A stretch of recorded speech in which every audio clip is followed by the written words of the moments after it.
Fala pessoal, bom dia! Vamos lá para mais um giro de mercado e hoje, dia 11 de setembro, segundou, né, galera? Galera voltando aí do feriado, então tirando um pouco aquela nhaca, né, do feriado. Aí, feriado prolongado, quem conseguiu emendar a sexta-feira? A nossa sexta-feira aqui no Ibovão foi aquela sexta-feira sem liquidez, né? Alguns players ali desmontando algumas posições de hedge, porque o cenário de repente não foi tão feio assim quanto eles estavam esperando, né? Porque tomaram algumas posições de segurança na quarta-feira para poder permanecer nesse feriado em que a nossa bolsa estava fechada, mais tranquilo, né? Isso é um movimento natural, ainda mais quando tem muita coisa acontecendo no mundo. Nós tínhamos lá reunião do G20 acontecendo, nós tínhamos aqui reforma ministerial, a mini reforma ministerial aqui, nós tínhamos também a questão das incertezas, né, pelo crescimento da China, pelo que está acontecendo no mundo, né, incertezas que estão batendo aí na porta de todo mundo, ainda mais com questões de inflação, Brent subindo, o que pode desencadear uma inflação generalizada no mundo e aqui também no Brasil. Então, os players começam a trazer um pouco mais de precaução quando vão chegar no final de semana, num feriado que alguns vão ficar aí prolongado, vão emendar, né? Então, a gente já viu aí que na sexta-feira, por exemplo, na volta do feriado, nós tivemos aí as bolsas, a bolsa, né, o nosso Bovão na Massa, com um giro financeiro bem baixo, né, na casa de 16 bilhões aí. Beleza? Mas hoje eu vou passar ali para vocês o que está acontecendo para a gente se preparar para essa semana. Beleza? Bom, quem vos fala sou eu, Vinícius Vilas Boas, assessor de investimento da XP Investimentos e sócio do escritório Cashwise. Se você ainda não tem conta na XP, aqui na descrição do vídeo tem um link para abertura de conta, você vai clicar, abrir a sua conta, não paga nada, e assim que aparecer na minha base de dados, eu já entro em contato com você para a gente marcar a nossa reunião, beleza? Bom, e se está chegando aqui no canal, é só clicar no se inscrever, ativar o sininho de notificação, dar aquele like, compartilhe esse vídeo com seus amigos, que aqui é o Morning Call com fatos e dados sem viés, a gente só mostra o que de fato está acontecendo e os dados, né, que são os indicadores que podem movimentar impactar assim na sua carteira de investimentos, beleza? Mas o que eu sempre falo para a galera, todos os ativos que eu mencionar aqui não tem nenhum tipo de recomendação nem de compra nem de venda. Você tem que entrar em contato com o seu assessor de investimentos para aí sim vocês conversarem porque ele sabe de fato o que está acontecendo na sua vida e o que de fato você planeja para o futuro. Beleza? Não sai fazendo qualquer tipo de movimentação na carteira, porque isso é muito ruim. Beleza? Bom, olhando aqui agora, né, os índices globais, né, nós temos ali Ásia e Pacífico fechando majoritariamente, né, majoritariamente não, desculpa, sem uma direção única, né, nós temos ali no campo negativo Nikkei no Japão cedendo 0,43%, nós temos ali Hang Seng que fechou 0,58% negativo, Taiwan também negativo, né, com destaque negativo 0,86%, e nós temos também ali Tailândia fechando 0,40% negativo. Na ponta positiva nós temos China, nós temos Austrália e nós temos ali o KOSPI da Coreia, que fecharam no campo positivo, né? No mercado asiático, saíram alguns dados que CPI e PPI da China, né? O CPI subiu, foi menos do que estavam esperando, porém veio acima do anterior, e bem acima do anterior, foi até bem positivo numa leitura. Assim como o PPI também, né? O PPI teve uma deflação de menos 3%, foi menor do que a queda de julho, comparada de julho, né? A gente está falando da leitura de agosto, que caiu 4,4%. Então, mesmo tendo uma queda no PPI, né, que é a inflação do preço ao produtor, e também uma subida abaixo do esperado pelo CPI, ambos os indicadores tiveram um crescimento frente à mesma leitura do mês anterior, certo? Então, teve aí um crescimento, isso é visto como positivo. Outro ponto ali na China que, né, tem vindo novos estímulos, onde o governo começou a afrouxar um pouco mais as regras das seguradoras para investir no mercado acionário, nos fundos de investimentos imobiliários. Então, isso tende a aquecer um pouco mais o mercado de ações lá na China, beleza?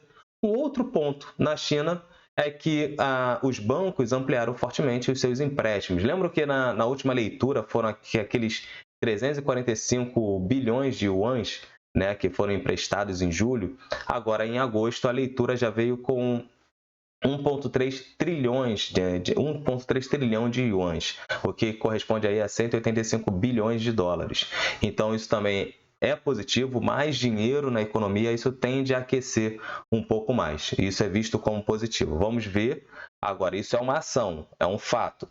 Vamos ver como vai vir os dados, né? Como virão os dados nas leituras futuras para o mês de setembro, beleza?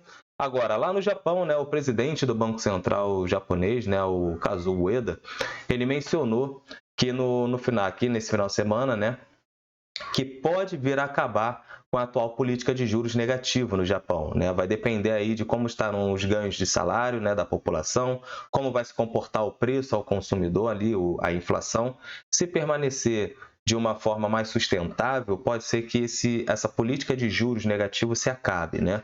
Então isso acaba mostrando hoje mesmo o Ien já ganhando um pouco mais de força frente ao dólar, mas o índice DX já está caindo bastante, né? 0,40% ali de queda, frente aos seus pares, então isso acabou acelerando até mais essa queda do dólar, porque o Ien japonês também tem um pezinho ali na cesta de moedas, né? No índice DX. Bom, olhando para a Europa está ali totalmente ali no campo positivo. Isso é visto, né, muito com os impactos que tem da política vindo da China. Todo mundo tem a expectativa que a China venha começar a crescer, né, o esperado, certo? Então, qualquer movimento ali na China, a galera já começa a tomar um pouco mais de risco. Por quê? Vinícius, por que a gente tem que tomar a posição com fatos e dados e quando só tem um fato a galera já se anima, né? Pense da seguinte maneira: você às vezes está movimentando 10 mil reais, 50 mil reais, 100 mil reais, beleza?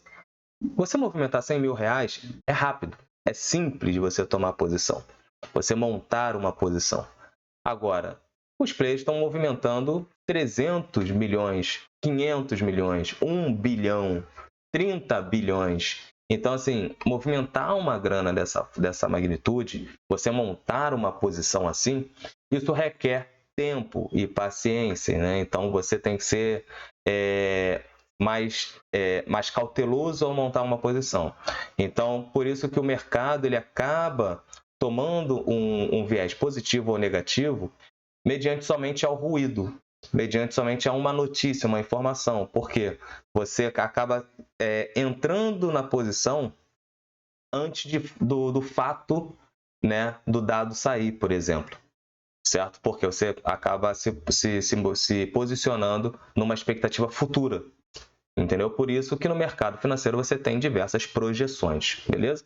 Então, hoje o mercado acionário europeu está no território positivo, muito impactado, né, pelos estímulos e pelas notícias vindo da China, certo? Vindo da China. Então, o aumento dos empréstimos isso é positivo para a economia, a abertura, o afrouxamento sobre as seguradoras comprar ações, isso é positivo também vindo da China, tanto é que as mineradoras já estão ali numa alta, tem uma expectativa também do BCE não ser tão austero assim na subida da taxa de juros, até porque as atividades econômicas lá na Europa não estão tão resilientes assim, então isso faz com que a Europa entre aí num cenário positivo, né? Ainda mais que essa semana temos aí decisão do Banco Central Europeu, beleza?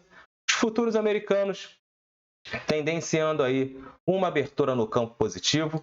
Vamos entender o que vai acontecer, né, nessa semana, até porque nós temos dados de CPI que vão sair, dados de inflação que vão sair lá nos Estados Unidos. Né, dentro dessa semana, isso vai mexer com o dólar, isso vai mexer com a bolsa. Por quê? Na semana passada, se a gente parar para olhar, nós tivemos aí uma preocupação ao redor do mundo sobre a política monetária norte-americana, né? Se manter inalterada até março do ano que vem, ou se vai ter algum tipo de alteração. Isso fez com que os treasuries americanos ganhassem um pouco mais de força, então a galera saindo um pouco mais da renda variável do risco, indo para a renda fixa, né, buscando um pouco mais de segurança, justamente por essa movimentação em torno do mercado de juros, né, da taxa da renda fixa norte-americana. Por quê? A taxa de juros, não só do lado dos Estados Unidos, mas como de todo mundo, é o que acaba precificando todos os ativos financeiros. Obviamente, a taxa do Fed ela tem um peso maior, né? Então, por isso que todo mundo fica de olho na política monetária do Fed. Beleza? Bom, agora vamos falar aqui do nosso Brasilzão, né? O que está acontecendo de fato aqui no nosso Ibovão da Massa. Vou botar aqui na telinha para vocês. Bom, nosso Ibovespa aí cedeu 0,58%, né? Deixa eu botar aqui. Pronto, cedeu 0,58%, fechando aí nos 115.300 pontos. Olhando pela ótica do semanal, nós estamos ali naquela linha de suporte nos 115 mil pontos, né? Que aí parou exatamente ali na média móvel de 20 períodos. Olhando pelo diário, a gente já vê que perdeu uma primeira linha de suporte, que é aqui, ó, nos 116, 117 mil pontos. Essa linha aqui dos 116.300, ela foi perdida, beleza? Ela foi perdida. Então, está descansando aqui nos 114.500 pontos, né? Nessa linha, nessa faixa de pontuação aqui, o nosso Ibovão da Massa. E olhando pelo diário, já mostra aí que é uma correção, né? Perdeu ali essa LTA aqui, então está buscando uma correção. Perdendo esses 115 mil pontos, isso pode fazer com que o Ibovão da Massa venha aí para os 112 mil pontos, que é a próxima linha de suporte, beleza?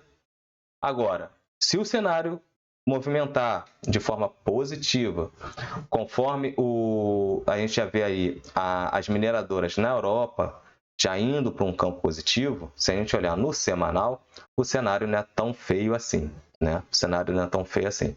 Pode vir aí uma correção lateral, né? Ou se perder os 115 mil pontos, vir buscar os 112 mil pontos, beleza? Agora, aonde muda o viés aqui do Ibovão da Massa, Vini? Ganhando e trabalhando acima dos 118 mil pontos, beleza? Aí começa a mudar o viés, tem que ganhar aí os 118 mil, 119 mil, né? Trabalhar acima dessa pontuação para a gente ver aí uma retomada em busca aos 123 mil pontos, 122 mil pontos ali. Show? Bom, o que impactou no nosso Ibovão da Massa, né, na sexta-feira? O primeiro giro financeiro foi muito baixo. Agenda vazia, não tínhamos muitos indicadores ali que pudessem movimentar, até porque aqui no Ibovespa nós temos alguns fatores, né? As incertezas externas, né? Então, em relação à política monetária nos Estados Unidos, na Europa, mais nos Estados Unidos do que na Europa, né? Mas as incertezas globais, né, em termos de inflação, ainda mais que o Brent subindo forte pra caramba, tanto é que a Petrobras sentiu, né? Nós temos a Prio subindo 1,5%, mas a Petrobras aí cedendo 0,78% à ordinária e 0,36% em queda à preferencial. Isso é muito impactado pela política de preço do combustível da Petrobras. Lembre-se que eu falei assim, o Brent subindo, vai chegar um momento que não vai ser tão positivo assim para a Petrobras. Por quê? Quando nós tínhamos a paridade de preços internacionais, esse preço do combustível interno, ele se corrigia automaticamente. Então, se tivéssemos isso, a Petrobras não sentiria. Ah, mas aí a nossa gasolina, esquece o seu viés, o seu bolso no momento.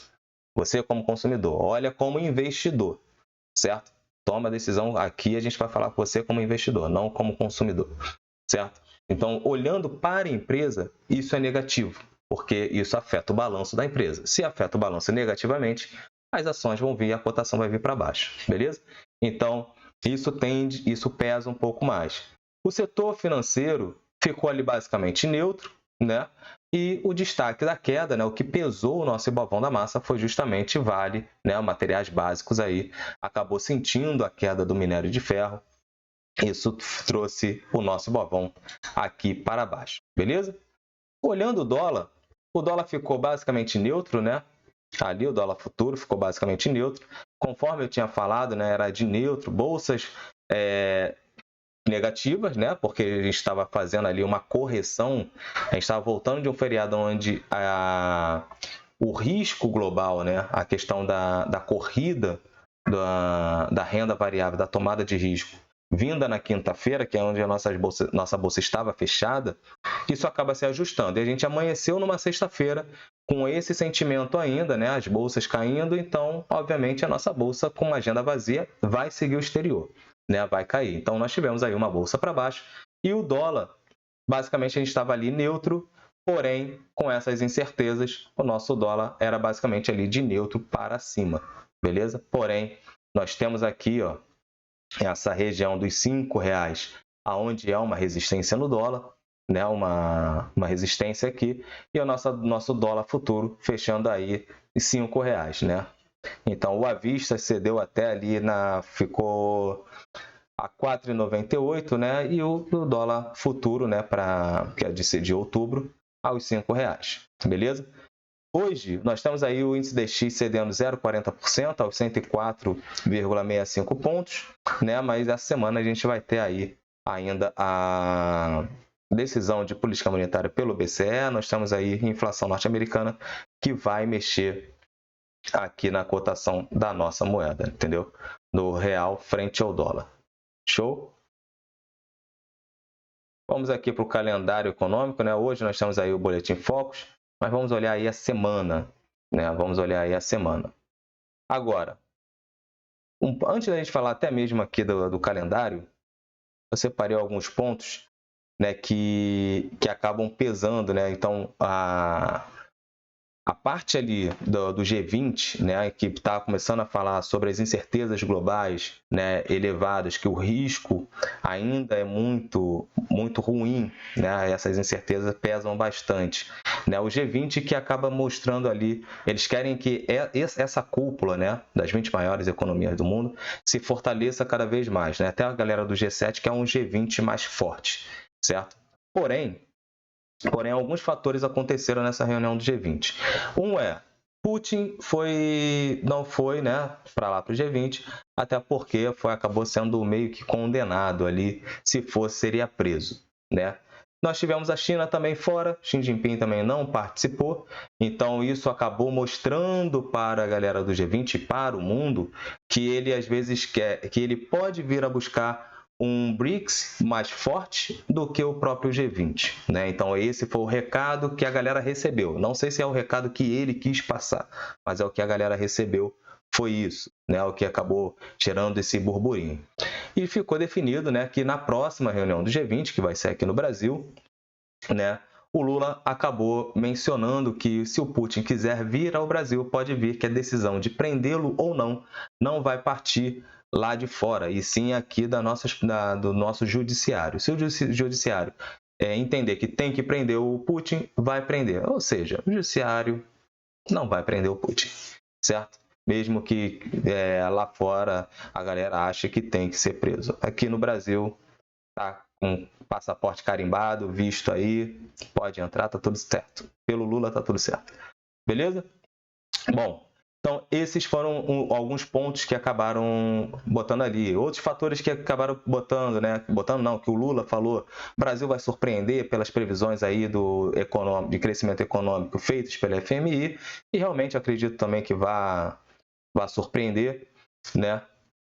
Nós temos aqui alguns outros fatores que pesam aqui no Brasil, que é a questão da nossa mini reforma ministerial, né? Porque nós tivemos tanto a questão das incertezas fiscais, né, que acabou pesando a isso, a gente vai ver até aqui mesmo, eu estava olhando a curva de juros, por exemplo, né? Deixa eu minimizar isso aqui.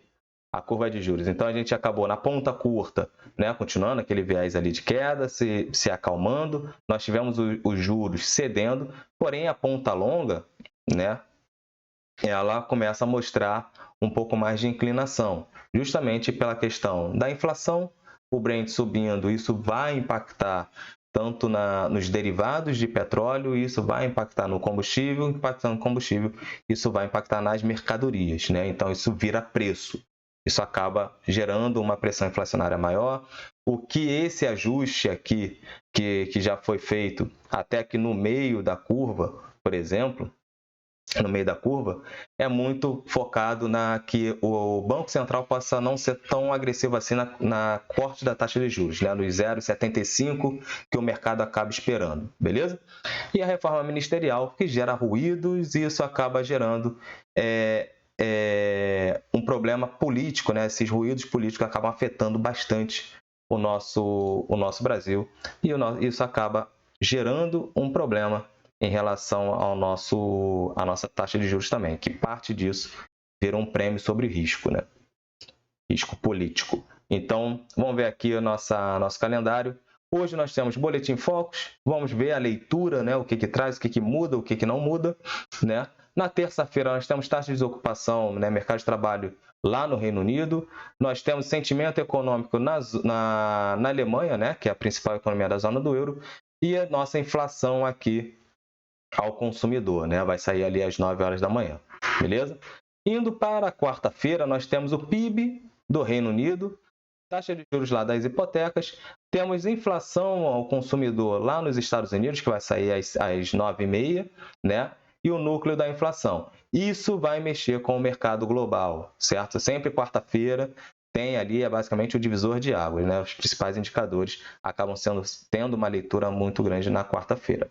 Então, nós temos aqui o núcleo de inflação, né, lá nos Estados Unidos. Então, isso vai afetar a perspectiva da política monetária norte-americana, que vai afetar o mercado de juros norte-americanos, e isso vai mexer com o mercado de juros no mundo todo, e aqui no Brasil não será diferente, beleza?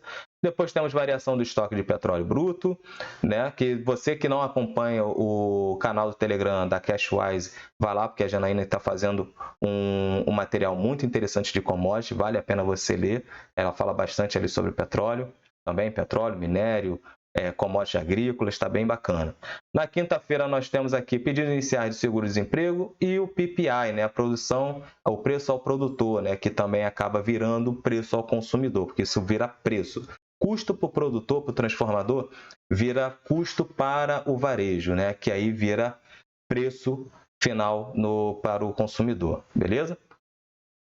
E na sexta-feira nós temos vendas no varejo aqui no Brasil, o índice de preço de exportação e importação lá nos Estados Unidos e índice de atividade industrial, né, de Nova York, de Empire State. Beleza? Bom, essa é a agenda, né, dessa semana. Essa é a agenda dessa semana. Deixa eu ver se eu não coloquei mais algumas coisas aqui. Conferência da imprensa aqui do BCE, né, que aí é a decisão aqui da política de preço, né, de política de preço, da decisão da política monetária aqui do Banco Central Europeu. Beleza? Bom, esse é o recado de hoje, né, o giro de mercado de hoje. Então, espero que vocês iniciem essa semana com muita cautela. Quarta-feira é o divisor de águas, né? A inflação norte-americana, que isso vai afetar perspectivas da política monetária norte-americana na próxima reunião do Fed, se vai subir taxa de juros, se vai manter, como vai se dar isso.